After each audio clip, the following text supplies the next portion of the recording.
BBC আন্তর্জাতিক সংবাদে আপনাদের সবাইকে স্বাগতম। এই মুহূর্তে আমাদের হাতে এসে পৌঁছানো ইরান, যুক্তরাষ্ট্র এবং ইসরায়েলের সকল ধরনের যুদ্ধের নতুন আপডেট আপনাদেরকে জানিয়ে দিব। শুরুতেই থাকবে সংবাদ শিরোনাম, এরপর বিস্তারিত।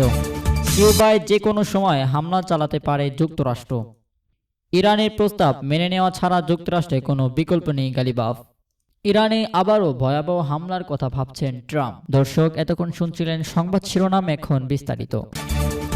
শুরুতেই জানিয়ে দিব, কিউবায় যে কোনো সময় হামলা চালাতে পারে যুক্তরাষ্ট্র। কিউবায় যে কোনো সময় হামলা চালাতে পারে যুক্তরাষ্ট্র, মার্কিন প্রেসিডেন্ট ডোনাল্ড ট্রাম্প এবং পররাষ্ট্রমন্ত্রী মার্কো রুবিও মন্তব্য করেন। এমন আভাস পাওয়া যাচ্ছে বলে জানিয়েছে সংবাদ মাধ্যম এক্সওএস। মঙ্গলবার 12 মে এক প্রতিবেদনে সংবাদ মাধ্যমটি এই তথ্য জানিয়েছে। প্রতিবেদনে বলা হয়েছে, প্রেসিডেন্ট ডোনাল্ড ট্রাম্প কিউবায় সরকারের উপর চাপ বৃদ্ধি করেছেন, আর তিনি দেশটিতে হামলার যে হুমকি দিচ্ছেন সেটি বাস্তব রূপে নিতে পারে। 1962 সালে তৎকালীন সোভিয়েত ইউনিয়ন ও বর্তমান রাশিয়া কিউবায় পারমাণবিক মিসাইল মোতায়েন করে, যা জানতে পারে যুক্তরাষ্ট্র। এরপর তা কিউবার উপর নৌ অবরোধ আরোপ করেছে। নিজেদের ভূখণ্ড থেকে কিউবার কাছে হওয়ায় পারমাণবিক মিসাইল মোতায়েনকে নিজেদের জাতীয় নিরাপত্তার হুমকি হিসেবে দেখেছিল যুক্তরাষ্ট্র। এখন ট্রাম্প যদি দেশটিতে হামলা চালান, তাহলে 1962 সালের পর দুই দেশের মধ্যে এটি হবে সবচেয়ে বড় যুদ্ধ।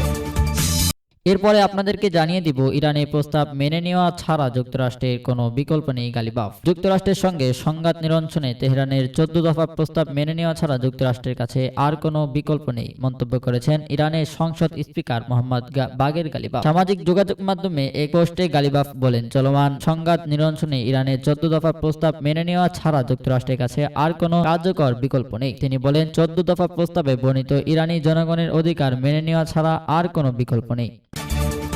সর্বশেষ আপনাদেরকে জানিয়ে দিব, ইরানে আবারও ভয়াবহ হামলার কথা ভাবছেন ট্রাম্প। শান্তি আলোচনা অচল অবস্থায় তৈরি হওয়ায় আবারও ইরানে হামলা চালানোর কথা বেশ জোরালোভাবে ভাবছেন মার্কিন প্রেসিডেন্ট ডোনাল্ড ট্রাম্প। কয়েকটি সূত্রে বরাতে মঙ্গলবার 12 মে সংবাদ মাধ্যমে সিএনএনএ এ তথ্য জানিয়েছে। সূত্রগুলো বলছে, ইরান যেভাবে আলোচনা চালাচ্ছে এতে ট্রাম্প হতাশ হয়েছেন। অপরদিকে হরমুজ প্রণালী বন্ধ থাকায় তিনি অধৈর্য হয়ে গেছেন। তার মতে, ইরানি নেতৃত্ববৃন্দের মধ্যে বিভাজনের কারণে তারা পারমাণবিক কার্যক্রমের ব্যাপারে কোনো সিদ্ধান্ত নিতে পারছে না। আলোচনার সঙ্গে সংশ্লিষ্ট একটি সূত্র জানিয়েছে, ইরান যুদ্ধবন্ধের প্রস্তাবের জবাবে যা বলেছে, এতে তাদের মধ্যে সন্দেহ তৈরি হয়েছে তেহরান কি সত্যিকারের অর্থে আলোচনা বন্ধ করতে চায়।